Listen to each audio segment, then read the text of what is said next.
આપેલ સંખ્યા 999ને રોમન અંકમાં ફેરવવાની છે. તો સૌપ્રથમ આપણે શું કરીએ છીએ, સ્થાન કિંમત પ્રમાણે લખી લેવાના બધા અંકોને. 900 + 90 + 9. હવે 900 માટે શું થાય છે, તો કે 900 માટે રોમન અંક CM છે. 90 માટે શું છે, તો કે 90 માટે XC અને 9 માટે IX છે. ઓકે, તો આ બધાને સાથે લખી લઈશું. CM XC IX. તો કયો ઓપ્શન છે, ઓપ્શન નંબર C. હવે જોઈએ એક્ઝામ્પલ નંબર 2.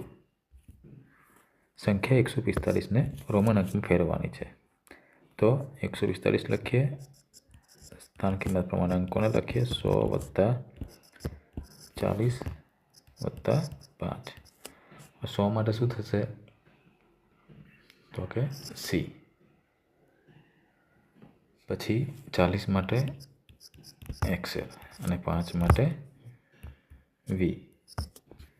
આ બધાને સાથે લખી લઈશું. CXL V, જે છે ઓપ્શન નંબર D. ઓકે.